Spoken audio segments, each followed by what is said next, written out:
So on today's video, we're going to be going over the push-up test with my client here, Zach. Um, so right now I'm just explaining the procedure to Zach, telling him that he's going to need to be doing a pre-workout stretch before he can complete the exercise. And I'm also going to demonstrate how to do the push-up for him first. So now I'm getting down on the mat, getting into the proper push-up technique or form, using my feet as my pivot point, and then just keeping a straight and neutral spine. Just explaining to him that his chin has to touch the mat, and then I get up and tell him that he can only break form twice before he needs to move on, or that we stop the test.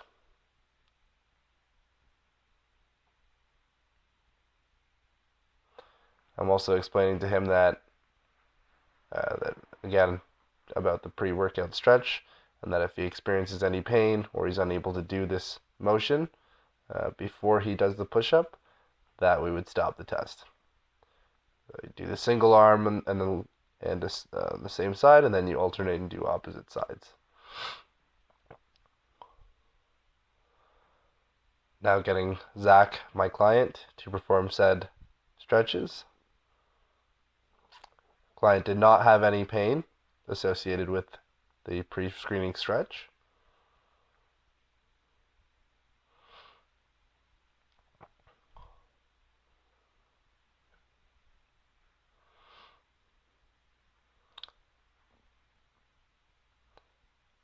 And now I am just making sure that the client is ready, prepping him. Now I come to the side to watch his form, make sure everything's proper. Feet are together, hands shoulder width apart, and now just count the reps.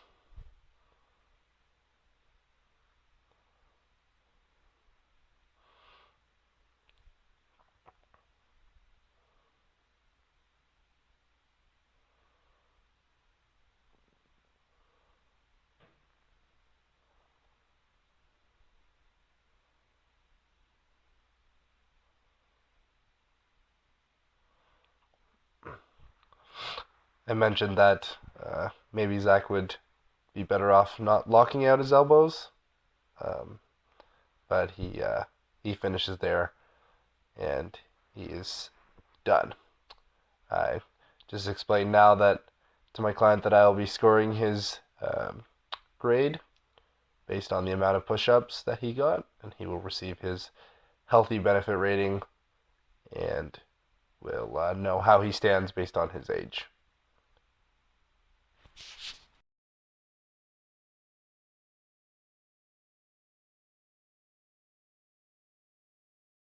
To see you again. We've gone over all of your sheets for your health, so your CSAT protocol and everything like that you need. So we know that you're healthy and you're able to do physical activity. This MSF test is the one test that we don't do for ages anywhere from 18 to 69. We do that age group because anyone older, younger than 18 is going to have risk of damaging their shins as well as their growth plates. So you're within that range, obviously, so we'll go ahead and start the test. So what I'm going to have you do is you're going to stand by a chair, obviously with the chair just in front of you, just in case you keel over or fall over for any reason. You're going to go on one leg, and you're going to have your leg just about a heel width, or up to your heel, and you're going to hold that position for as long as you can. So the gold standard for this test is 60 seconds. So if you make that, obviously, then we don't have to do another trial. You'll get 2 trials for each leg, the right and then the left. And then we're going to do the same test again, but with eyes closed. Okay? So obviously, if you have any instabilities or anything, any kind of rolling or anything, I'm going to have to stop the test. But as long as you can maintain that position for 60 seconds, then you'll be good to go, and you'll be excellent scored. All right? So we're going to go ahead and start the test. Okay, you ready? Yeah. You do a countdown. 3, 2, 1, go.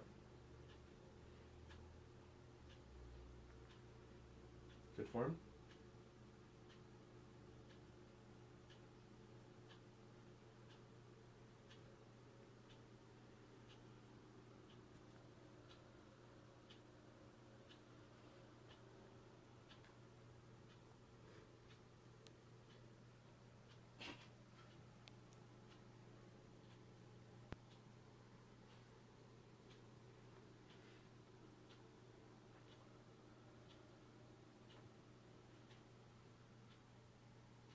Okay, so you've hit the standard.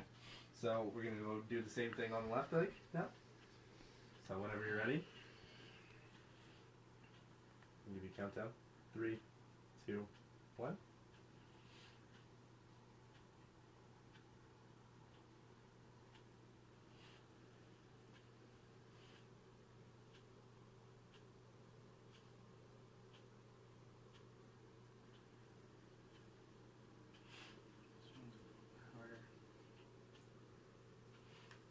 Deep breaths. And out. Halfway there.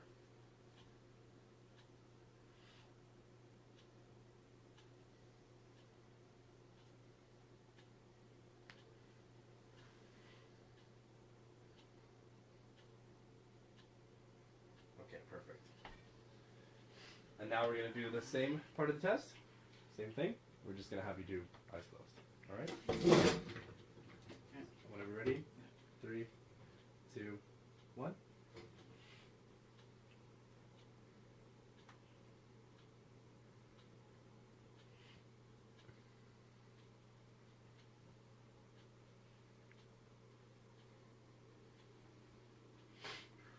Very impressive.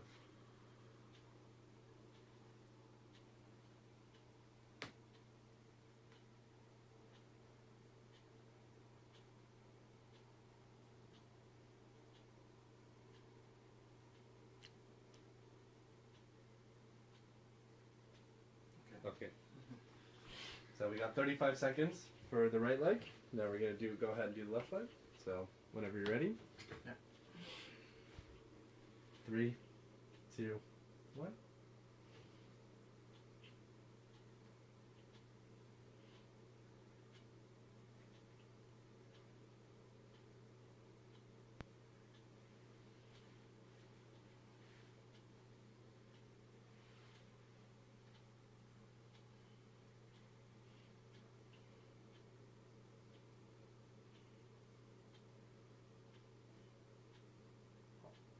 And that's it. Yeah. It's all good. So I'll gather your results, and then we can score them based on the scale, and that will give you your healthy benefit rating for the test. Sure. Perfect.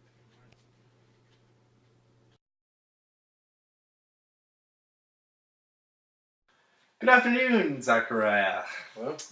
Good to see you again. Today we're going to be talking about the final leg of the introductory journey that we've come to with our client to a qualified exercise professional, myself, our journey together.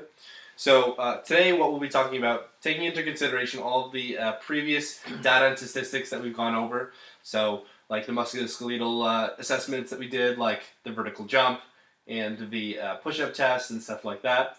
We're just going to be talking about all that information that we gathered in the past few sessions, and then I'm just going to be asking you a series of open-ended and informational-based type questions. This is just going to help me to build a better plan for you, for an exercise plan, and it'll help you also to have like kind of like a foolproof plan as well. So if you do have any relapses or anything like that, you're just able to go back right into exercise because nothing's going to stop you. So I'm going to help you go through the stages of change and help you develop a greater sense of self-efficacy. And what self-efficacy is basically just a motivational belief in yourself. So efficacy is the amount you value yourself, or the amount that you believe in yourself. And your efficacy levels are raised through doing new things and succeeding in accomplishing things that you would do in your normal day-to-day life, as well as in exercise.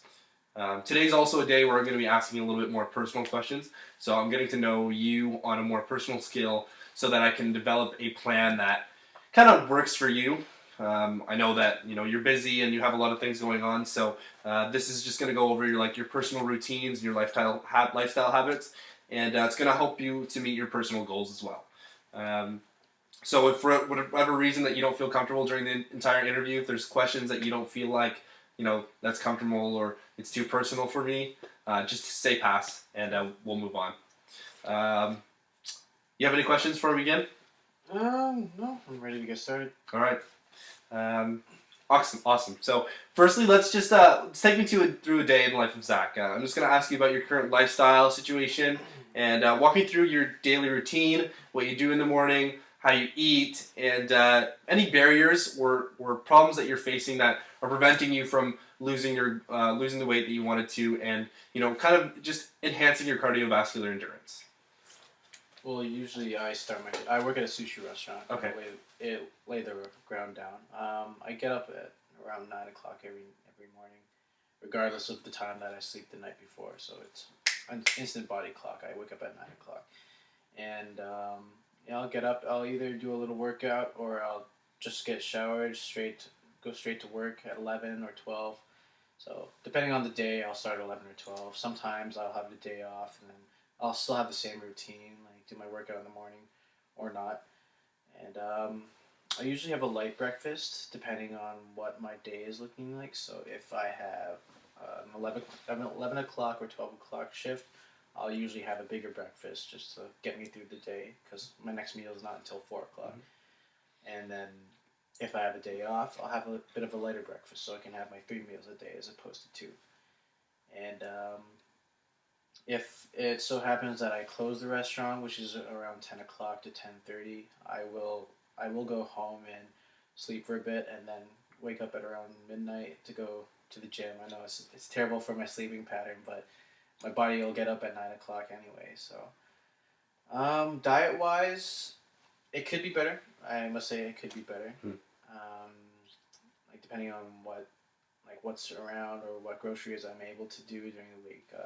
I usually get 1 day off or 2 days off, depending, or even a half day. So even during those days, I'm still quite busy. I'm not able to get the groceries sometimes. So it really all depends. But basically, it's work, sleep, eat, work out sometimes. And I do want to be able to work out more for sure. Okay. So, at a reasonable time. Perfect. So you sound like you've been, active before. You look like a pretty active guy. So you feel like you want to become more active, but again, you have these barriers, and you want to become more routinely in your workout habits. But again, it's like you have these barriers that you're struggling with because of work, because of your sleep schedule, just because you have so much going on. You feel like it's hard to maybe make that routine or schedule yourself. Is that what you think? My schedule is pretty much the same every single day. Well, depending on how I schedule my work schedule. There'll be weekends that I go away. I'll still at least try to get the workout that I need in, and especially during the winter months, for sure, it's kind of brought my physical activity a lot less. But usually during the warmer seasons, I do bike. I bicycle to work, and it brings up my activity level a lot more. So I feel like during the spring season, I'll be able to get more physical activity regardless of the time or the day. So I'm pretty much a commuter. So I think I'll be a lot better with that. For sure. Okay, so you like to travel, you like to do active things, you like to be active. So in relation to that, what time did you say that you discussed, earlier, you said that you go to the gym at night. So would you say that that's your favorite time of working out? Is that beneficial for you? Is that the easiest? Well, because of my profession, it is the easiest for me. I'll usually get up at 9, and it takes about 40 minutes to get uptown from where I live. And I can't, unless I get up a lot earlier, which I know isn't possible because even if I set an alarm, I will still wake up automatically at 9.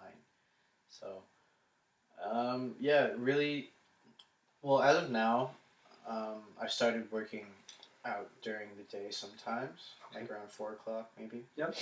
But It really all depends on how my schedule fits in, but typically on like a regular day, I will work out still at midnight. So that's what's most comfortable for me Yeah. and what I'm accustomed to. So Okay. So I see what you're saying, but it seems like working out at night may not be beneficial to your sleep habits. But it also, because you're so busy, that might be the only time that you're able to work out. Is that? Would you say that's fair? Is that correct? yeah, of course. Um, what seemed to be your ideal period, or what might help you, would just be like maybe having different types of exercises to help you kind of meet your goal. What things that you feel like that you could do differently that might encourage you to not change, but maybe alter your schedule so that you could fit in more time or more activity. What kind of things could you do? Well, if anything, I guess going right to bed as soon as I get home from work, like usually my mind and my body's still quite active because of the activities during the day. So that's part of the reason why I work out at night, and I still have the energy too. So usually when I get home, it's kind of right to bed. After a workout at 2 a.m., I usually just go right to bed, and then I still get my solid 6 hours. I mean, it's not great, but it's not terrible at the same time. So I mean, it could be better, but it's what works for me right now. Exactly. And, yeah, I mean, I've seen like results in like body mass and like muscle, but of course, I want to trim the fat for sure. Okay. Um, so if I'm hearing what you're saying is that you'd like to lose the weight and you'd like to build some muscle as well as increase your cardiovascular endurance. But because your schedule is the way it is, and because of all these factors, you're unable to make that change. Um, is there any other information that you'd like to share about like your goals and what else you'd like to achieve? Well, really, it's right now I've reached, I guess, my ideal weight. Like 175 to 180, Okay. so that range. I just want to be able to convert that to just strictly muscle weight. Yep. And lower my body fat percentage for sure. So like, it's really all about planning my diet as well as my schedule around like my goal as well. Yeah. So And also balancing that with work is what you're saying as well. of course, of course. So now that I've just gotten a little bit of background information into your situation, kind of like looking glass on the outside, looking in to see what you're dealing with or how you're coping. Let's talk about some recommendations I have for you. Does that sound okay to you? Sure. So I know physique is important to you, like you mentioned as well. And you also said that your cardiovascular fitness was very important. But you might be helpful for you to maybe, like I said, incorporate different exercises in relation to what you're trying to achieve, more than maybe just weightlifting in general.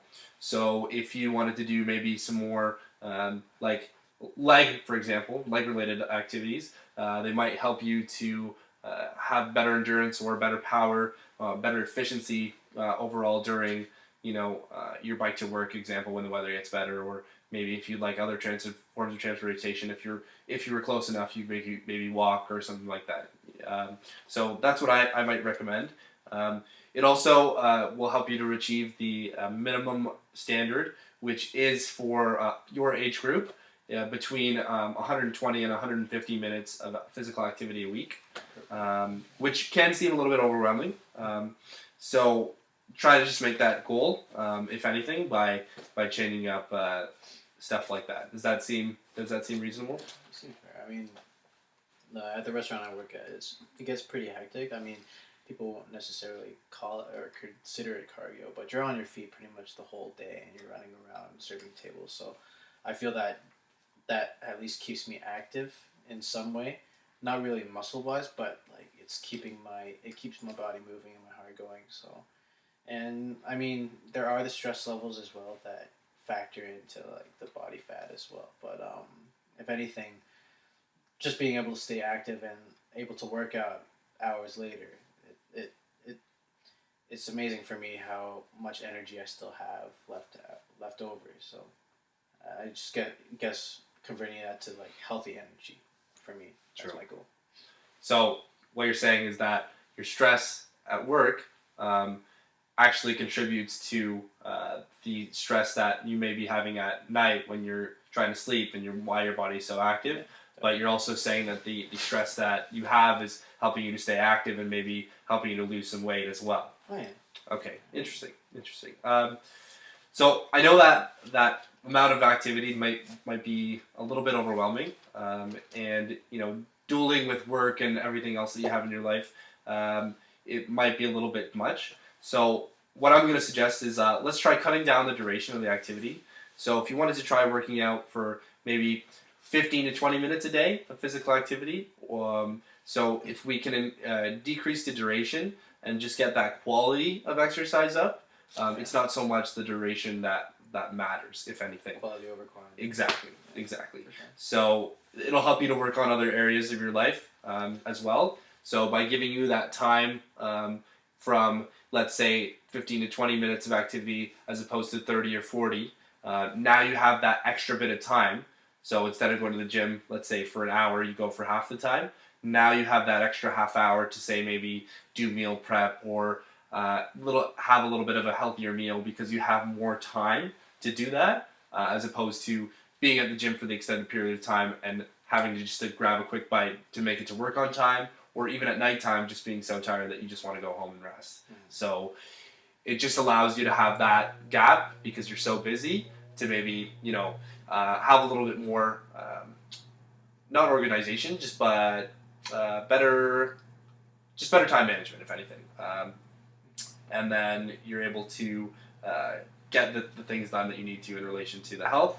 So you're taking care of the nutrition, and then you're hitting the exercise as well. So it's definitely a struggle to define balance between the two too. I know between easy goals and hard goals. For example, easy goals such as maybe walking up a flight of stairs or walking at work, like you said, and buying maybe like snacks or vegetables, to snack on during work, during breaks or something like that, or in the morning, versus a harder goal or challenging goal for you, which might be running for 10 to 15 minutes on a treadmill, getting your heart rate to 85% of its max, and then, like you said, you mentioned earlier or previously, that you was trying to get better meals. So meal prep would definitely be a challenge for you, I'm assuming, for doing it every day for a week, obviously. So again, like that time that you have extra, maybe for getting comfortable in the workout routines, might be able to help you schedule and make a little bit of a routine so you have more time to do other things. But let's get into the details about that, and let me know how you feel. So let's start by describing some of the foods and exercises that you like to eat. For example, foods that you like to eat and exercises that you like to do. Well, food-wise, being Asian, everyone has rice. I try to stay away from rice as much as possible because I get it every day. So, okay. For sure, one of my carb source is pasta. I love pasta, and it's something I like to cook for myself, and I can really kind of experiment and change and do different things with. Both on the healthy and non-healthy spectrum, I guess. And that's one of the main things. I love my potatoes, my sweet potatoes, complex carbs, of course. And meat-wise, I try to avoid really red meat unless I actually have to. I know there's other sources of protein that are good alternatives without having to sacrifice the fat, of course. But yeah, as far as that goes, I typically your fruits and veggies and the meats that you absolutely need, and of course, any other nutrients that I might need to incorporate into my diet. But being at a restaurant like a sushi restaurant, it's run by Chinese people, so their foods are typically involving rice, a bit of grease, and pork, if anything. Sometimes steamed vegetables, sometimes fried vegetables, but typically fried vegetables. So it's a lot of fried food that I know is bad. So I try to pack my own lunches as much as possible, but yeah, having my schedule, I don't have the time to pack or prep it. So, workout-wise, I usually like to start with a run or cycle, if anything. I was in gymnastics for about a year, so like, there were a lot of cardio exercises that we do, like your typical jumping jacks, like hop squats, and like typical cardio exercises that you would see in that kind of routine. And yeah, I'd start with that.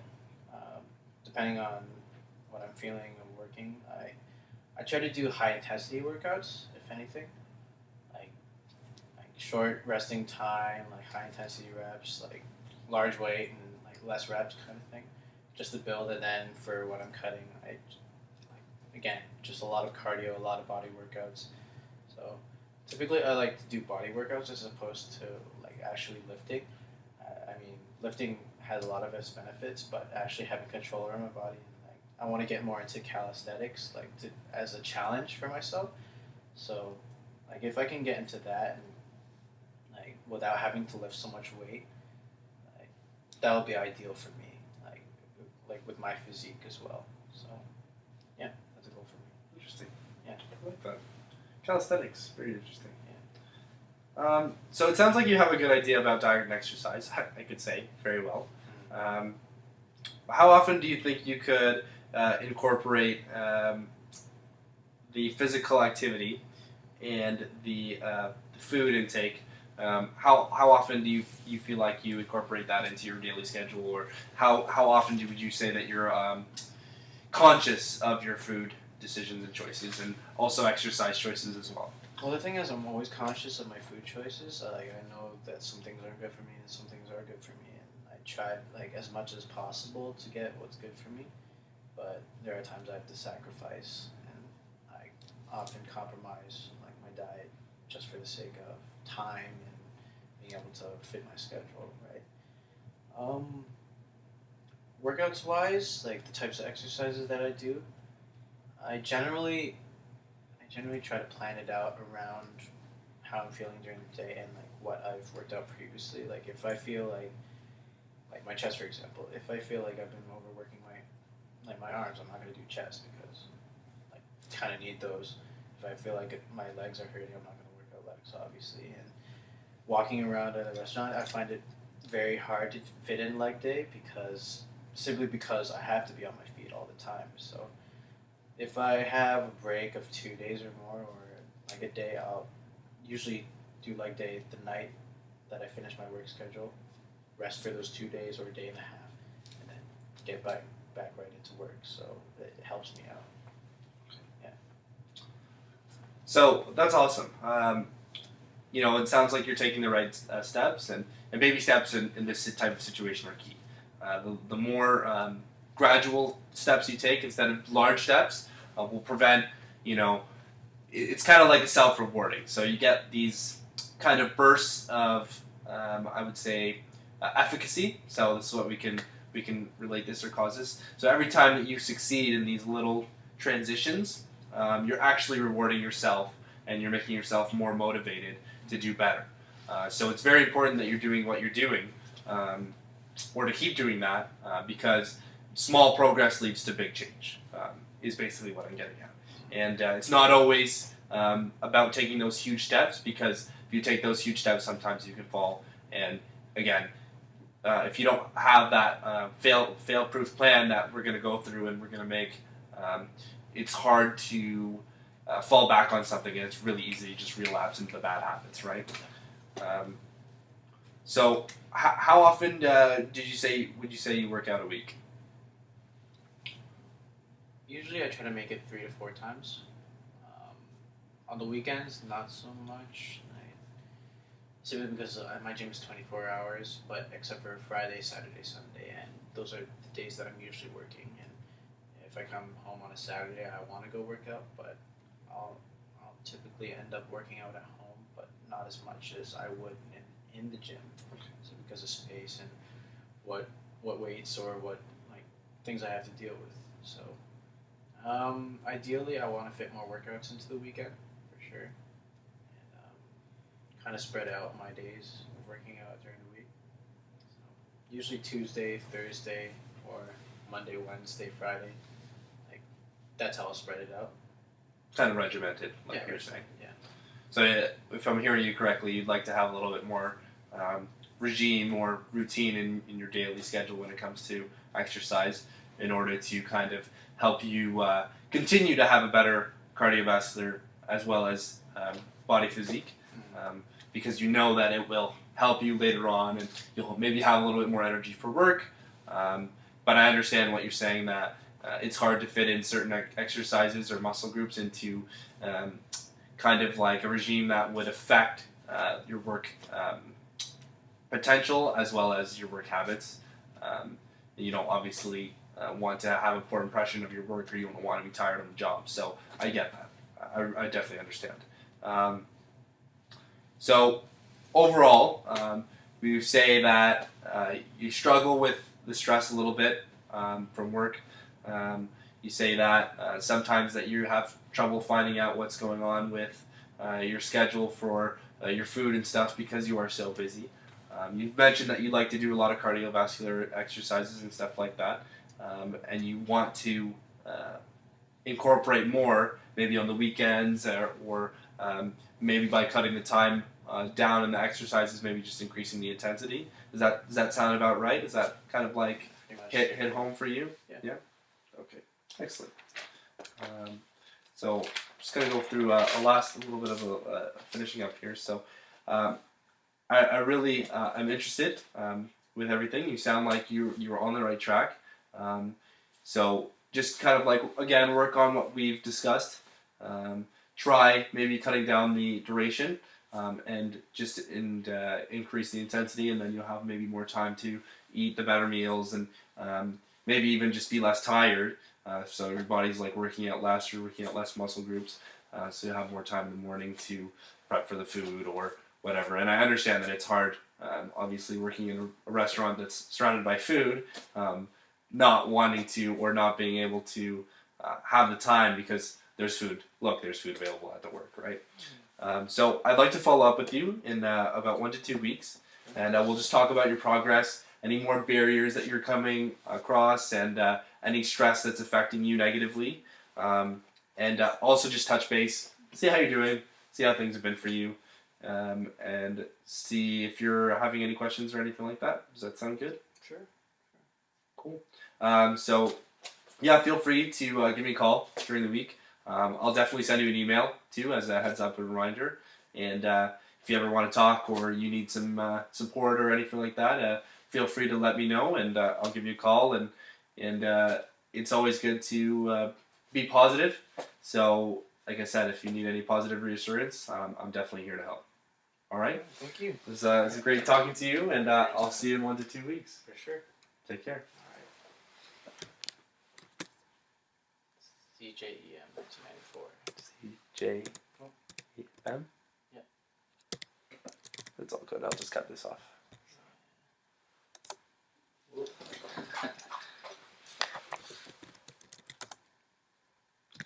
Stop it. 24 minutes, not bad.